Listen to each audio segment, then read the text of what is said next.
El tema de la educación yo lo enfoco como un arranque en el siglo XIX, hacia mitad del siglo, con dos hechos que para mí están concatenados y que tienen mucho que ver con esto.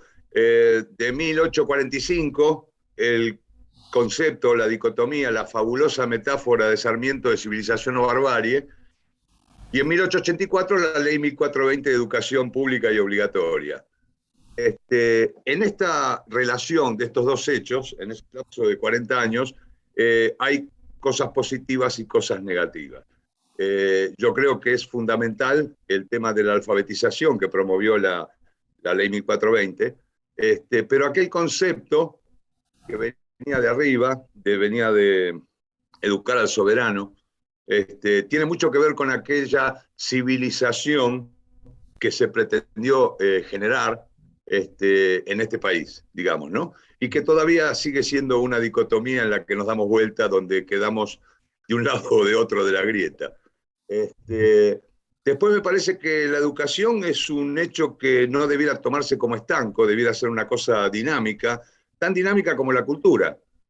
Digamos, la cultura es la forma que tiene cualquier pueblo de resolver sus ecuaciones históricas, digamos, ¿no?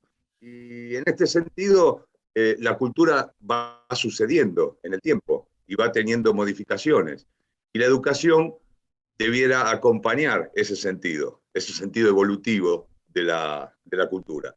Y ahí me parece que, digamos, pasado ese proceso de alfabetización, hay una normatización o un formateo por medio de la educación para que todos estemos dentro de esa cultura, dentro de esa civilización, por decirlo de alguna manera, ¿no?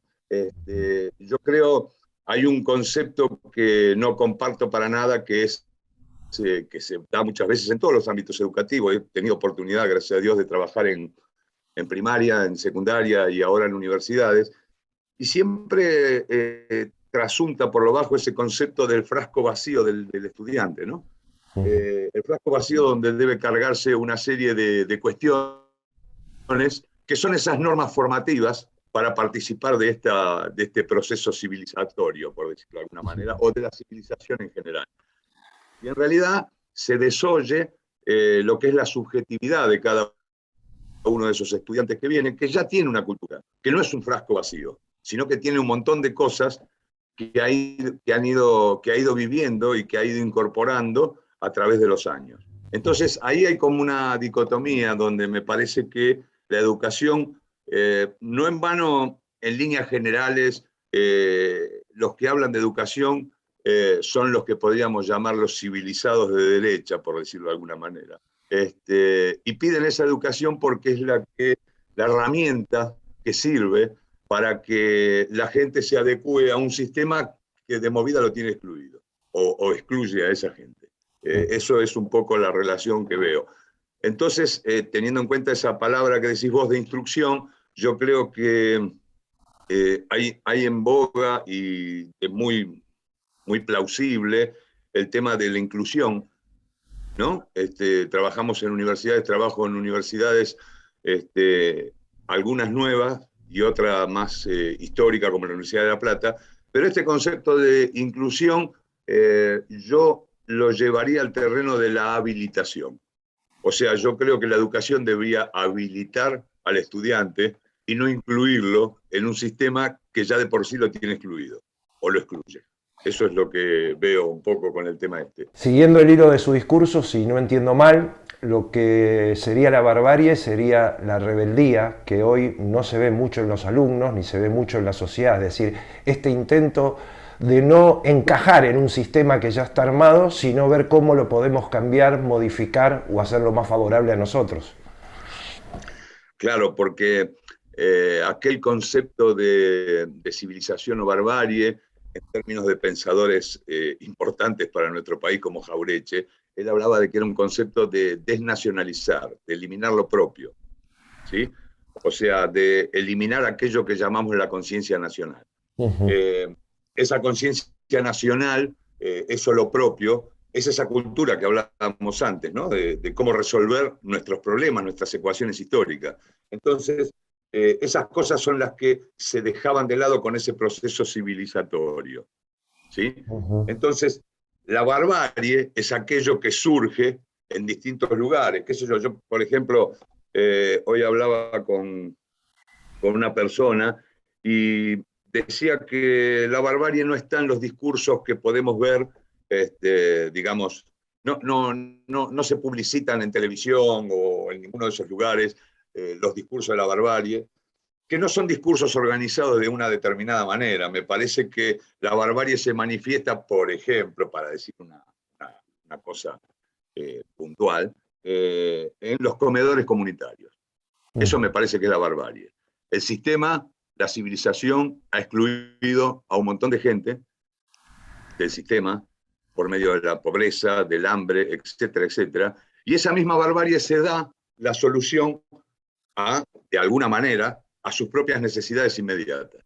Ujú. ¿Sí? Entonces no hay sistema, esto no aparece en distintos lugares, si bien el gobierno actual tiene un montón brinda un montón de ayuda a esa gente que está sumergida en la pobreza, sumergida en la miseria, sin laburo, etcétera, etcétera, me parece que la barbarie se manifiesta en cómo resuelven ellos mismos sus propias necesidades. Y ahí surge la solidaridad, el compañerismo, el otro, ¿sí? Ujú. Que siempre está excluido, digamos, de alguna manera. O se trata de invisibilizar al otro. O sea que la barbarie no es tan bárbara desde el punto de vista de lo que nosotros estamos viendo o de lo que estamos analizando. La barbaridad es el pueblo tratando de darse soluciones.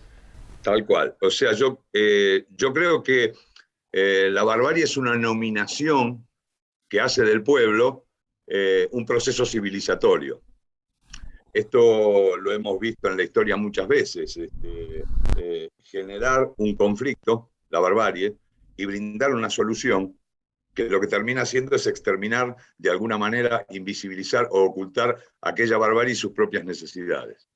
O Ujú. sea, eh, la barbarie es lo que no encaja dentro de ese sistema civilizatorio, lo que se escapa, lo que corre por los bordes, por las periferias. Eso no está contenido dentro de ese proceso civilizatorio. Entonces me parece que esa es la barbarie, lo que se denomina barbarie, la forma en que el pueblo resuelve sus cosas, que por ahí no son políticamente correctas, pero son la forma en que tiene de solucionarlo porque si no, no se soluciona. Y en esta época, ¿Sí? donde las redes sociales, las plataformas ocupan el lugar que ocupan, ¿no? En esta época que está ya muy bien mencionada por Bauman como una modernidad líquida, ¿no? ¿Cómo se puede luchar contra eso? Desde la docencia y desde... La docencia es política, ¿no? También, o sea, pero desde la docencia, por ejemplo. Por supuesto. Yo creo que el primer problema, eh, y ya hablo, dejo de lado la escuela primaria, que me parece que es un proceso de alfabetización importantísimo, pero ya en la escuela secundaria empieza a pasar aquello que me dijo una vez una vicedirectora de una escuela, de que la etapa del secundario eran 5 años de reducir el número de desocupados.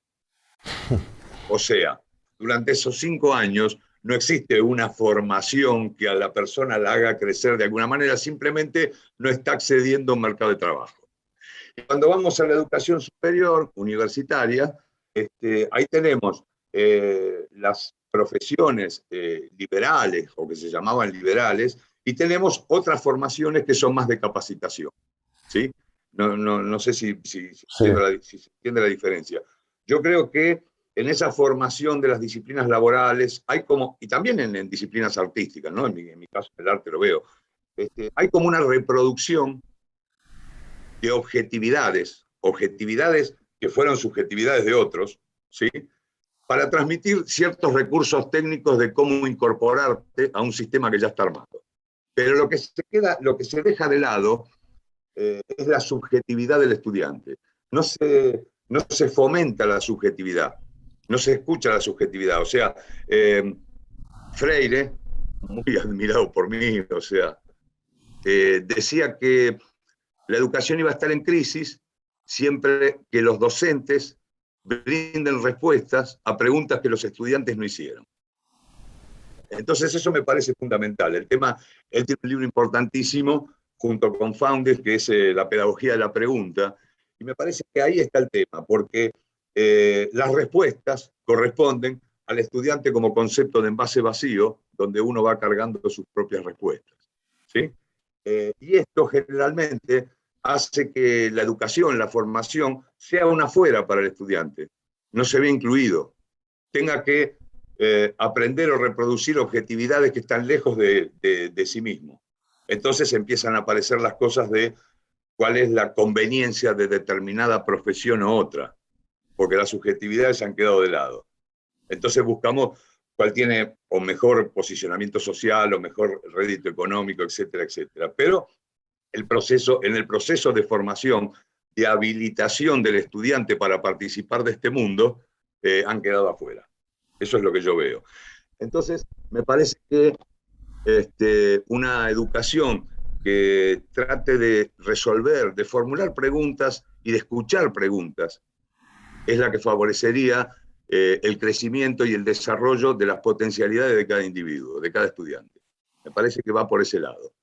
Mientras estemos arriba de un pedestal, bajando nuestros conocimientos y el estudiante tenga que recibirlos e incorporarlos y no sepa para qué, estaremos muy lejos de construir o de tener una educación que sea habilitante de esa persona para vivir en el mundo. Eso es lo que en líneas generales pediría como salida o como respuesta o como posibilidad de trabajo.